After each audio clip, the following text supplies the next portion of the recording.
that there was no way we could ever have prepared for, but it just happens one day on the GRRR set. As the guest of our week, Josh broke out into song and dance. Let's look at it. What did you guys think about that segment? Well, Mike, it seemed like GRRR, it's one of those jungles that you have to prepare for. So really, I feel it's my need to sing you a little song about it, Mike. So let's go ahead and do that. Here we go. Come on, Christina, come with me. Come with me to the land of song. In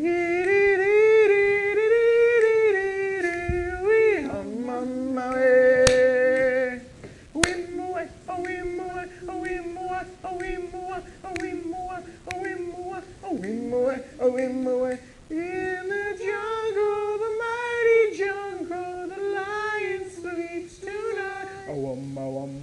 In the jungle, the quiet jungle, the lion sleeps tonight.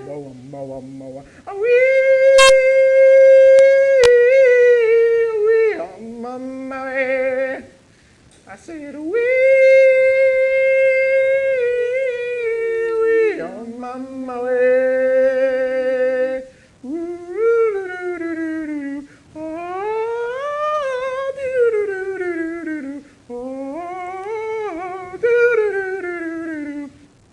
Okay, I guess you didn't learn anything from those dancing robots. I'm so hurt. Oh, we more. The GRRR. Oh, yeah. If you thought that was funny, take a look at some of the other things that our guests have done and said on the show in its first year. So, Chris, I know you've got to have some interesting stories about dorm life. Share with us. Well, I think my freshman year was the pivotal year in opening up my eyes into seeing the college lifestyle and analyzing what your typical college students like. And it was sort of funny because my freshman year, the first semester, my roommate was a great guy. He was just, quiet like me. We would just study. Sometimes we would have the occasional conversation, but he left at the end of the semester because he was transferring up to Temple. So I'm happy because the second semester when I get back, there's no roommates. So I have this big two-room dorm, or one-room dorm that's a double in the residence towers, and I'm just enjoying myself. Then I find out I have to get a new roommate, so I'm like, okay, fine. So I get this new guy who I don't meet until about second day of classes after they've resumed and started, and he just introduces himself to me, and we'll just call him Ed. And he just says, hi, I'm Ed, this is my kind of major, I'm a nice guy, I'm easygoing. Then out of the blue, out of nowhere, he just says, I'm an alcoholic.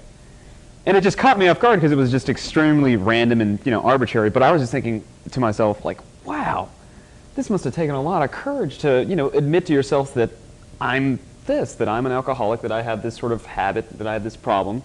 And I walk off to the Glen to get some dinner, and I come back. I'm thinking, wow, this guy seems like a really nice guy. Then I get back to the dorm, and he says, oh, I have to go out to work. So after he goes out to work, I open up the fridge to get out some flavor ice or whatever, and right there in my sight is a bottle of vodka just lodged in the freezer. I'm thinking, this guy's not even trying.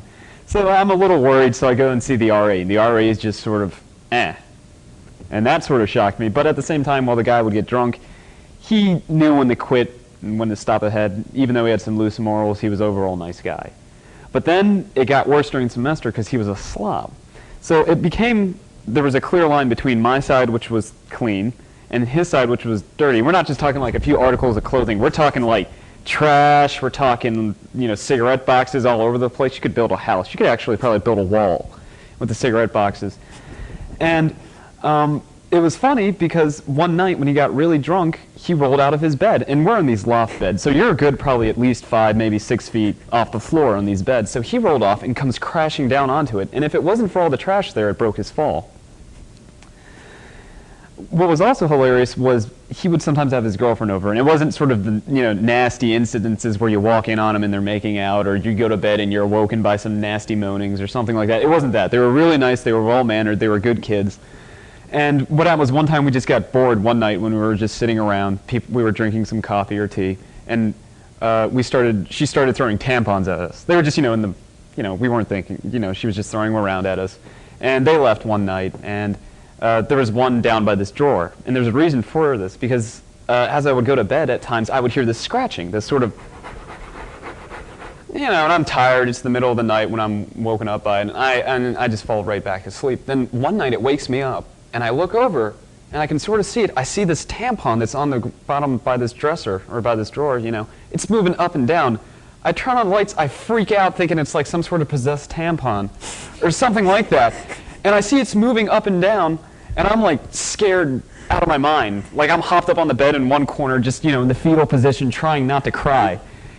All of a sudden, as I calm down and get to my senses, I get off the bed and I go over there, and it turns out we have mice in the room. And the mouse was caught on one of the tampons, moving it up and down, and that's what was freaking me out. Overall, the freshman year, that was as wild as it got. And, that was pretty much my crazy stories. In your job here, what do you think does about the security issues and about the spot that we saw? To a certain, or no, not really, because we really can't watch the doors where people sneak other people in, and so, I mean, it's not really up to us, because we can't be outside 24/7 watching people, make sure they don't get snuck in, so there's not really much we could do, because unless we saw it, we really can't do anything about it. This week's email questions are as follows. Tim's car was just towed last week, and he had to pay an extra $60 for the new parking pass. He wants to know, do you think this is fair treatment for the Towson student? What do you guys think? Tim, I'm sorry, buddy, but I don't think you should get your parking pass back. I mean, whatever you did to get towed, that's on your behalf. That's your fault. Towson shouldn't reimburse you for your stupidity. And But it's wait not a minute, like, come on. Wait a minute, let me his... finish. And it's not like they forced you to park in that specific spot. So if you lost your parking pass... Parking here, first of all, if you're a commuter, you know it's ridiculous. You have to... That's true. If you can't find a spot, you have to circle around for hours, so... But get here earlier. But I mean, yeah... I mean, the fines here are ridiculous too, like $75 if you park on the side of the road. Come on, Right. This is kind of ridiculous. They agree should that- give you a new pass, Tim. I'm Yeah. sorry. I agree, that is a little over the top. But I mean, You do have a point. Okay. All right. Rachel. For those of you who voted, do you feel that your vote counted at all? Well, for me, obviously, since I didn't vote, I'm kind of thinking it didn't count. Yeah. No. You see that election? That this. Vote or die. Vote or die. You heard P. Diddy. Vote or die. Okay. I saw the commercial where they killed a little girl and had her chained up because she didn't vote. Vote or die. Vote or die. Anyway, yes, your vote counts. Of course your vote counts. Because if you think about it, they do things nuclear. They do things electorally. So yeah, so your vote counts, okay? Because if you think about it, you go to, say, a state like Vermont. Ohio. Yes, you go to Ohio. Your vote Those helps backward you bum decided our election. Ohio. Hey. Ohio. Ohio. Those That's redneck Japanese hillbilly. They're the ones who decided what? our election. I'm Cletus. Let's vote George W. so we can kill some people. I have a question.